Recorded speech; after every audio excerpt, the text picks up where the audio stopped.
दोस्तों नमस्कार। कैसे हैं आप? आशा है स्वस्थ होंगे और अपने जीवन को जीने का प्रयास कर रहे होंगे। आज का वीडियो कल के कन्हैया शाह जी के लाइव में छेड़े हुए एक मुद्दे पे है। इससे पहले भी उन्होंने इस बात को कहा था, लगभग साल सवा साल पहले, जब उस समय भी मैंने उनसे किसी चैनल पे, लाइव के चैनल पे डिबेट में उनसे ये सवाल पूछा भी था।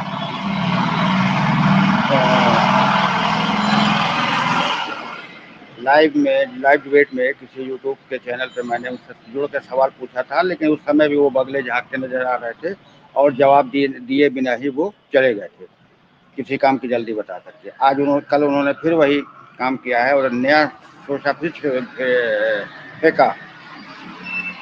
अगर आपने कल उनका लाइव देखा होगा या उनका वीडियो देखा होगा, जो कि मेरे यूट्यूब चैनल पर पड़ा हुआ, देखेंगे जाके, उसमें उन्होंने एक बात कहा है। बाकी बातों का मैं उस पर बहस नहीं करना चाहता हूँ, लेकिन मैं एक बात उनकी जो नोटिस किया हूँ, वो दोबारा उसी बात को फिर बोले हैं। वो दोबारा उसी बात को फिर बोले हैं। आपने सुना होगा, अगर आपने लाइव उनका देखा या वीडियो देखा होगा कि उन्होंने कहा है कि एक निवेशक ने 10,000 रुपया जमा किया, जो सोसाइटी में 20,000 रुपया होकर के गया, और पोर्टल ने उस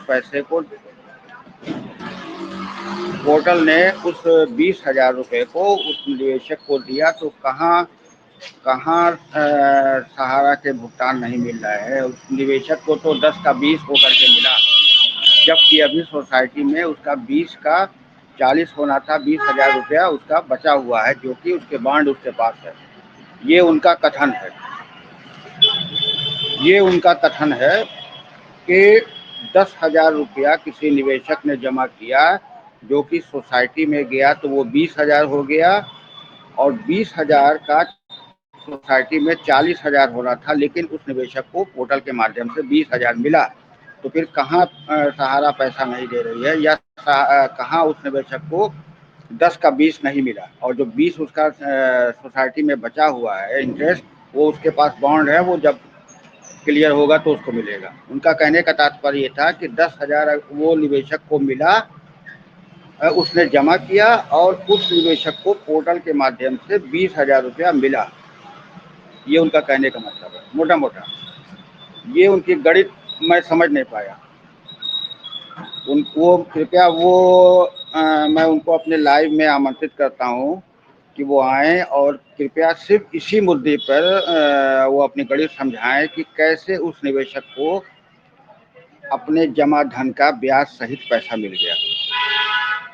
यदि कोई व्यक्ति, मैं मानता हूँ कि उन्होंने जो भी व्यक्ति का वो उदाहरण दे रहे होंगे, वो 10 से 15 साल पहले, 12 साल पहले, 14 साल पहले उसने जमा किया होगा किसी स्कीम में, कमर्शियल में, क्यू शॉप में, या किसी भी स्कीम में, या रियल इस्टेट में, किसी भी स्कीम में, जो कि कन्वर्ट होकर के या री इन्वेस्ट होकर के, जो भी आप समझ लें, वो क्यू शॉप में आया होगा।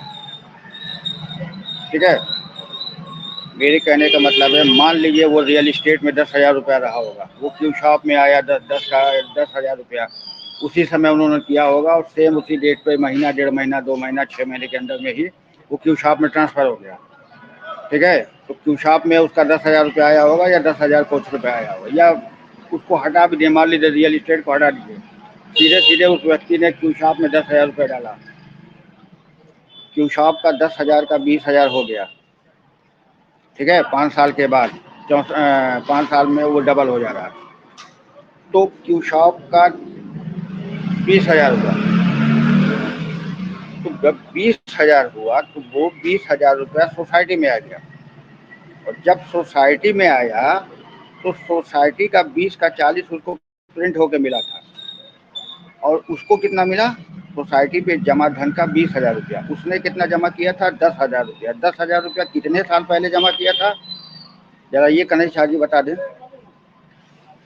यदि कोई व्यक्ति 2011-12 में 10,000 रुपया जमा करता है और आज की डेट में उसे 20,000 रुपया मिलता है, यानी 12 से 14 साल के बाद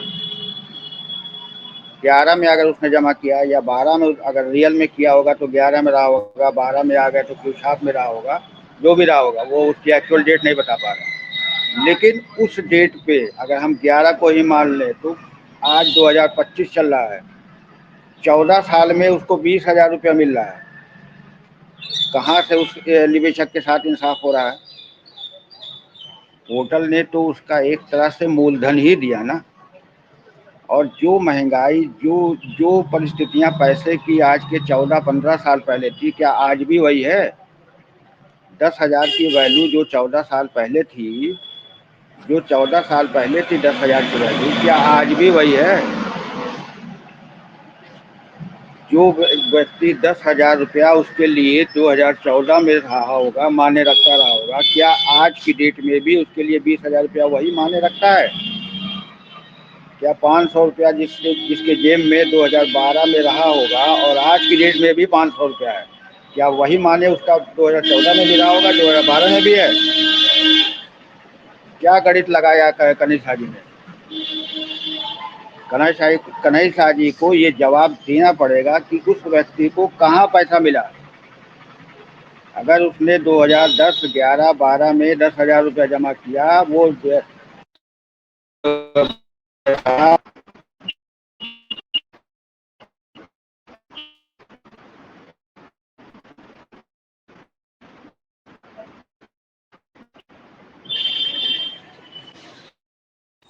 अगर वो पैसा 10, 11, 12 जब भी जमा किया, उन्होंने कोई डेट नहीं बताया, उन्होंने सिर्फ इतना बताया है कि 10,000 उसने जमा किया।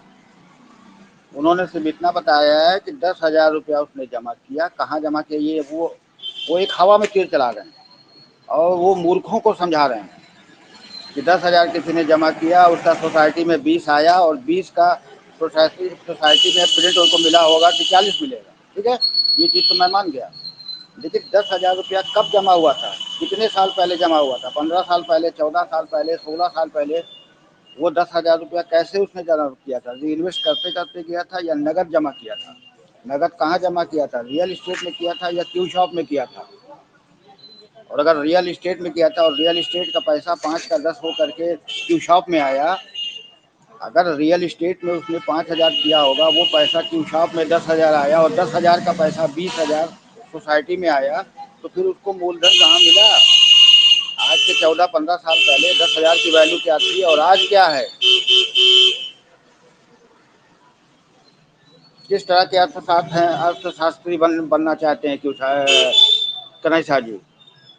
क्या दो 15 साल, 20 साल, 18 साल पहले 10,000 की वैल्यू थी, वो आज की डेट में 20,000 है?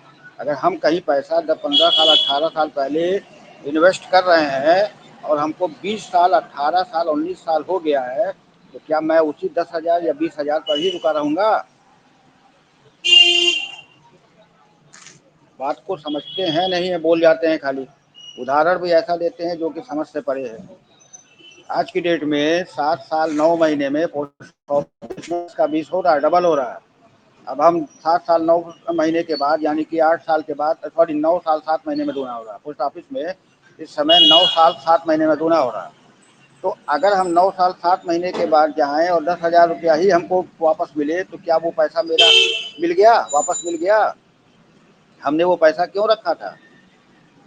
उस निवेशक ने 10,000 रुपया क्यों रखा था? 10 का 20 करने के लिए ना, और 20 का 40 उसने किया नहीं होगा, उसको जबरदस्ती करवाया गया होगा या मोटिवेट करके करवाया होगा कि पैसा नहीं है। ये एक अलग विषय है। ठीक है, वो व्यक्ति ने अगर 10,000 डाला होगा तो 10 का 20 लेने के लिए डाला होगा, ना कि 10 का 20 और 20 का 40 लेने के लिए और 40 का 80 लेने के लिए। किस प्रकार की लॉजिक लगाते हैं कनिष्ठा जी? मैं कन्हैया शाह जी को आमंत्रित करता हूं कि इस मुद्दे पर वो मुझसे सीधे डिबेट करें। मैं कन्हैया शाह जी को सादर आमंत्रित करता हूं कि इसी मुद्दे पे 10,000 जो उस निवेशक वो अपने लाइव में बोले हैं कि 10,000 रुपया जमा करके उसने 20,000 पाया, ये गुमराह कर रहे हैं वो देश को। वो इस मुद्दे पे मुझसे लाइव में आमंत्रित मैं करता हूं उनको, आकर के वो डिबेट करें और समझाएं कि कैसे उस निवेशक का पैसा उसको मिल गया।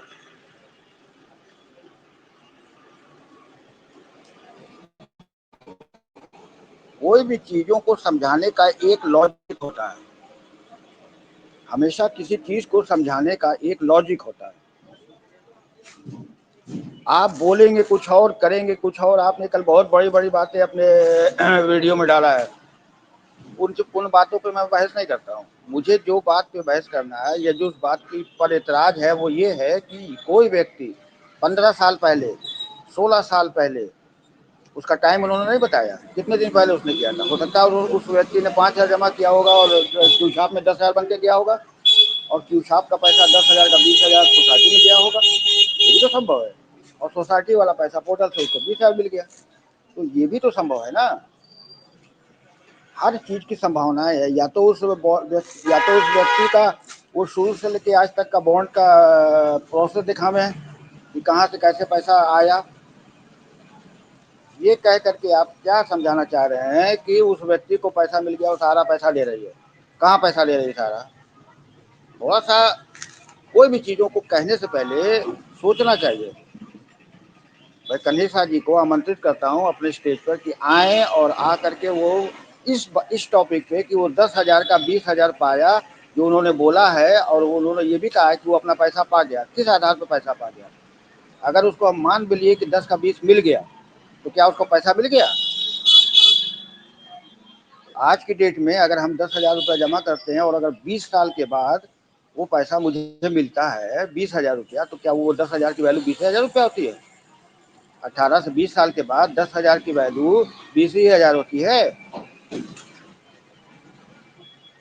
उस समय चीनी खरीदने आप जा गए होंगे। अगर कनिष्ठा जी मेरी बात को आप थोड़ा सा सीरियसली सोचेंगे कि अगर आप उस समय, जिस समय उस निवेशक ने पैसा जमा किया, अगर आप चीनी भी खरीदने जाते रहे होंगे तो उस समय चीनी 10 से 12 रुपए किलो मिलती थी, आज 45 रुपए किलो है।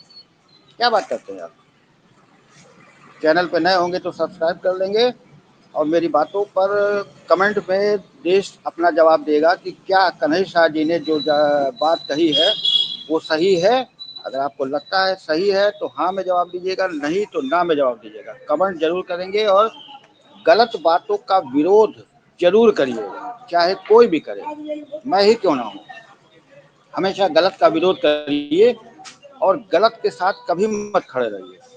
सहारा भुगतान दे रही है नहीं दे रही है ये अलग विषय है, लेकिन ये जो 10,000 वाली बात बार बार कन्हैया जी बोल रहे हैं ये 101% गलत है। कहाँ उस निवेशक का पैसा मिला, वो आकर के समझावे। नमस्कार, जय हिंद।